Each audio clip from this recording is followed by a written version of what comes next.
자치단체장의 권한이라고 했기 때문에 거짓말이다 이런 주장인데요. 이 대표는 화가 나서 협박이라고 자신이 표현한 건 맞지만 국토부가 성남시를 압박한 건 사실이라는 입장이었습니다. 이 부분에 대해서도 지금 판단이 쭉쭉 나오고 있는 것 같은데 조금 설명을 해주실까요? 네, 그렇습니다. 그러니까 지금 설명해 주셨다시피 네, 시청자 여러분, 저는 지금 현재 KBS 방송을 들으면서 지금 방송을 하고 있습니다만은 지금 현재 첫 번째 김문기를 모른다 했던 이재명의 그 주장은 법원에서 지금 배척이 됐습니다. 김문기를 알 수밖에 없었다라고 이렇게 법원은 지금 인정을 했고, 지금 현재 두 번째 백현동 문제를 다루고 있는데, 법원은 이재명 백현동 부지발은 허위라고 판단돼. 고의를 인정했습니다. 구체적으로 뭐라고 말을 했냐면요. 이 연구원의 입안 제안 과정에서 수차례 보고를 받았고 의혹 제기가 계속돼 왔다. 그런 점에 있어서 이재명 대표가 당시에 이런 보고에 대해서도 피드백을 주고 대응을 했다. 그러므로 이 백현동 발언 당시에 이 이재명 대표가 내용을 정확하게 알고 발언을 했다. 고의성이 있었다. 이렇게 재판부가 판단을 내렸습니다. 네, 법원이 이재명 대표의 백현동 부지 발언이 허위다라고 판단을 내린 건데요. 중요한 부분 두 부분에 대해서 유죄 취지의 판단이 나오고 있는. 그렇죠. 유죄라고 아직 저희가 예단할 수. 네, 지금 현재 두 가지.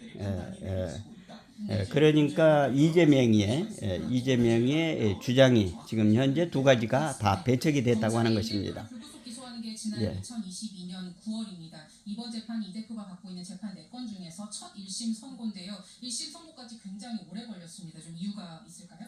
네, 이게 사실 공직선거법 위반 사건의 경우는 1심 재판을 6개월 안에 선고하도록 권고하고 있습니다. 2022년 9월 8일에 기소를 해서 799일 만에 1심 선고가 나오게 된 것입니다. 오늘 지금 2024년 11월 15일 오후 2시 30분 서울중앙지법에서 그러니까 799일 800일 만에 1심 선고가 나온 것입니다. 2년이 넘었다는 것이죠. 피습을 당하는 사건도 있었습니다. 코로나 전국도 있었고 여러 가지 사유로 조금씩 장기화가 되다 보니까 이제서야 거의 2년이 넘겨서 지금 재판이 마무리되고 있는 셈입니다. 네, 재판부가 좀 일부 사직하면서 좀 바뀌기도 했잖아요. 그 부분도 좀 더 얘기를 해주실까요? 장기화된 걸로 지금 분석이 되고 있습니다. 네, 이번 선고를 좀 두고 관심이 좀 너무 많다 보니까 생중계를 하느냐 마느냐를 두고도 정치권이 좀 공방을 벌였었습니다. 그런데 법원 결정은 생중계를 안 한다였습니다. 네, 그렇습니다. 이 법원의 재판을 생중계를 하느냐 마느냐는 사실 이제 법원의 권한입니다. 이 역대 사례를 살펴보면 이 최종심인 대법원에서 이 방송을 해서 생중계를 하는 경우가 조금 있었어요. 다만 대법원 규칙에는 피고인의 동의와 관계없이 재판장이 공공의 이익이 있다고 판단한다면 재판장이 직권으로 방송을 할 수 있다 이렇게 돼 있습니다. 그러니까 방송을 안 하는 게 원칙이지만 공공의 이익이 있다라고 재판장이 판단을 한다면 생중계를 할 수 있었는데 이번 사건의 경우 재판장이 재판장이 생중계를 허가하지 않는다라고 판단을 하면서 현재 생중계는 되지 않고 있고요. 이렇게 저희가 밖에서 소식을 대신해서 전해드리고 있습니다. 네, 오늘 선고 결과에 따라서 정치적 파장도 클 수밖에 없는데요. 이 유죄냐 무죄냐, 또 만약에 유죄일 경우에 의원직 상실형에 해당하는 벌금 100만 원 이상의 형이 나오느냐에도 관심이 쏠리고 있습니다. 선고 결과에 따른 이 결과도 좀 예상을 해본다면 네, 지금 막 내부에서 선고가 나왔습니다. 네, 선고가 나왔습니다. 다시 한번 말씀드립니다. 선고가 이재명 피고인을 징역 1년 그리고 다만 2년간의 집행을 유예한다. 징역 1년에 집행유예 2년이 선고가 됐습니다.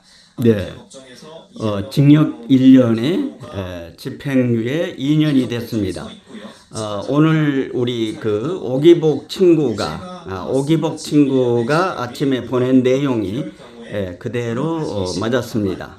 이재명 1심에서 징역 1년에 집행유예 2년이 오늘 오기복 대표가 얘기한 것이 그대로 맞았습니다. 시청자 여러분, 저는 KBS의 현장 방송을 지금 현재 이원 중계 방송으로 여러분들에게 말씀을 드리고 있습니다. 34억 원을 반환하게 됩니다. 유죄가 인정이 됐지만 다만 이제 항소심과 상고심이 남아 있으니까 지금 말씀드린 부분은 확정은 아닙니다. 네, 이번 재판에 쏠린 관심은 아무래도 이 대표가 차기 대선에 영향을 줄 거라는 예상 때문이겠는데요. 이 대선 이전에 이 최종 결론이 나올까요? 네, 현재까지 그것도 예단하기는 어렵습니다. 다만 아까 이제 그 공직선거법 규정을 말씀드렸다시피 1심은 6개월 내에 판단을 내려야 되고요. 2심과 3심은 3개월 내에 판단을 내려야 됩니다. 이게 반드시 지켜져야 된다는 법은 없지만 그래도 권고 규정이고요. 그리고 제일 중요한 지금 1심에서 어느 정도 사실관계가 지금 이루어졌기 때문에 상대적으로 2심과 3심은 속도가 빠르게 진행될 가능성이 없지 않습니다. 만약 그렇다고 한다면 지금 이제 27년 3월 대선이 앞으로 이제 2년이 넘게 남았으니까 그 전에 이 사건 관련 판결이 확정이 될 가능성도 충분히 있다라고 판단해도 될 것 같습니다. 네, 시청자 여러분. 지금 저는 KBS 현장 방송을 이원 중계 방송하는 것으로 방송을 해드리고 있습니다. 지금 현재 1심에서 799일 만에 800일 만에 1심 선고가 떨어졌는데 징역 1년에 집행유예 2년이 됐습니다. 이제 2심 3개월, 3심 3개월로 해서 이재명이는 내년 6월이면은 완전히 이제 영창을 살게 됩니다. 감옥수로 가게 되는 것입니다. 시청자 여러분, 오늘 저녁에 저는 현재 홍제동에 있는 그 아스팔트 유튜브 1세대 친구하고 잔치국수를 먹기로 아까 약속을 했습니다. 이제 방송을 끝내고 바로 그 홍제동으로 출발하도록 하겠습니다. 오늘 이재명 1심 징역 1년에 집행유예 2년이 결정이 됐습니다. 시원합니다. 통쾌합니다. 이제 2심, 3심 빨리빨리 처리를 해서 완전히 저런 이 반국가 세력은 이 땅 위에서 완전히 몰아내야 된다고 하는 사실을 생각을 하게 되는 것입니다. 가슴을 졸이면서 정말로 이 이원 중계방송 하는 내용을 들어봤습니다만 정말로 통쾌합니다.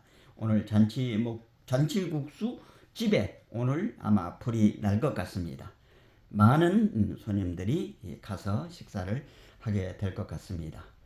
그러면은 이상으로 이재명 1심 징역 1년에 집행유예 2년이 선고됐다고 하는 내용을 전해드리면서 이상으로 태극 FM 유튜브 방송을 마치도록 하겠습니다. 지금까지 함께해 주신 여러분 대단히 고맙습니다. 내용에 공감되시면 구독, 좋아요, 알림 설정해 주시고 이웃분들에게도 많이 전해 주실 것을 당부드리면서 이상으로 태극 FM 유튜브 방송을 모두 마치겠습니다. 대단히 감사합니다. 안녕히 계십시오.